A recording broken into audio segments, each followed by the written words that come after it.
ಪ್ರಸ್ತುತ ಸಾಲಿನಲ್ಲಿ ಮತ್ಸ್ಯಕ್ಷಾಮ ಉಂಟಾಗದೆ ಸಮುದ್ರದಲ್ಲಿ ಮೀನುಗಳ ಸಮೃದ್ಧಿ ನೆಲೆಸಲಿ ಹಾಗೂ ಮೀನುಗಾರಿಕೆಗೆ ತೆರಳುವ ವೇಳೆ ಯಾವುದೇ ಅಡ್ಡಿ ಆತಂಕಗಳು ಎದುರಾಗದೇ ಇರಲಿ ಎಂದು ಪ್ರಾರ್ಥಿಸಿ ಗಂಗೊಳ್ಳಿಯ ಮೀನುಗಾರರು ಆಗಸ್ಟ್ 3ರ ಸೋಮವಾರ ಸಮುದ್ರ ಪೂಜೆ ನೆರವೇರಿಸಿದರು.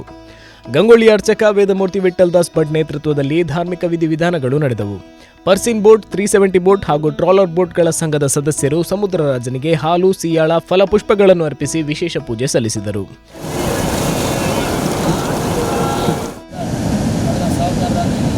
ಇದೀಗ ಕಡಲಿನಲ್ಲಿ ಗಾಳಿಯ ಒತ್ತಡ ಹೆಚ್ಚಿರುವ ಹಿನ್ನೆಲೆಯಲ್ಲಿ ಸಮುದ್ರ ಪ್ರಕ್ಷುಬ್ಧವಾಗಿದ್ದು ಜುಲೈ 31ರಂದು 2 ತಿಂಗಳ ಮೀನುಗಾರಿಕಾ ನಿಷೇಧ ಅವಧಿ ಅಂತ್ಯಗೊಂಡಿದ್ದರೂ ಮೀನುಗಾರರು ಇನ್ನೂ ಸಮುದ್ರಕ್ಕಿಳಿಯಲು ಸಾಧ್ಯವಾಗಿಲ್ಲ. ಈ ನಡುವೆ ಗಂಗೊಳ್ಳಿಯಲ್ಲಿ ದಡದಲ್ಲಿರುವ ಬೋಟ್ಗಳನ್ನು ನೀರಿಗಿಳಿಸುವ ಸಿದ್ಧತೆ, ಬಲೆ ಹೆಣೆಯುವ ಕಾರ್ಯ, ಮೀನುಗಾರಿಕಾ ಪರಿಕರಗಳನ್ನು ಸಜ್ಜುಗೊಳಿಸುವುದು ಹಾಗೂ ಬೋಟ್ಗಳಿಗೆ ಬಣ್ಣ ಬಳಿಯುವ ಕೆಲಸಗಳು ಭರದಿಂದ ಸಾಗುತ್ತಿವೆ. ಪರ್ಸಿನ್ ಬೋಟ್ಗಳ ಮೀನುಗಾರರ ಸಂಘದ ಅಧ್ಯಕ್ಷ ಲಕ್ಷ್ಮೀನಾರಾಯಣ ಮಡಿವಾಳ ಮಾತನಾಡಿ, ಹವಾಮಾನ ಪರಿಸ್ಥಿತಿ ಸುಧಾರಿಸಿದರೆ ಗಂಗೊಳ್ಳಿಯಲ್ಲಿ ಆಗಸ್ಟ್ 16ರ ಬಳಿಕ ಮೀನುಗಾರಿಕೆ ಆರಂಭಿಸಲು ಸಿದ್ಧತೆ ನಡೆಸಲಾಗಿದೆ ಎಂದು ತಿಳಿಸಿದ್ದಾರೆ. ಹಾಗಾಗಿ ಪರ್ಸಿನ್ ಬೋಟ್ಗಳು ನಮ್ಮ 370 ಮತ್ತು ಸಣ್ಣ ಟ್ರಾಲರ್ ಬೋಟ್ಗಳೆಲ್ಲ ಸೇರಿಕೊಂಡು ವರ್ಷಂಪ್ರತಿ ನಾವು ಮಾಡುವಂತೆ ಇಂದಿನ ಎಲ್ಲ ದೇವರುಗಳ ಒಂದು ಪ್ರಾರ್ಥನೆಯೊಂದಿಗೆ ಸಮುದ್ರ ಪೂಜೆಯನ್ನು ಮಾಡಿದ್ದೇವೆ. ಅದೇ ರೀತಿಯಲ್ಲಿ ನಾವು ಪರ್ಸಿನ್ ಬೋಟ್ಗಳು 16ನೇ ತಾರೀಕಿಗೆ ಹೋಗ್ಬೇಕಂತೇಳಿ ನಿರ್ಧಾರ ಮಾಡಿದ್ದೇವೆ. ಮತ್ತೆ ಮುಂದಿನ ಒಂದು ವಾತಾವರಣ ನೋಡಿಕೊಂಡು ಹೋಗ್ತೇವೆ. ಈ ಸಲ ಎಲ್ಲರಿಗೂ ಒಂದು ಒಳ್ಳೆ ರೀತಿಯಲ್ಲಿ ಫಿಶಿಂಗ್ ಆಗಬೇಕಂತ ದೇವರು ನಾವು ಪ್ರಾರ್ಥನೆ ಮಾಡಿದ್ದೇವೆ.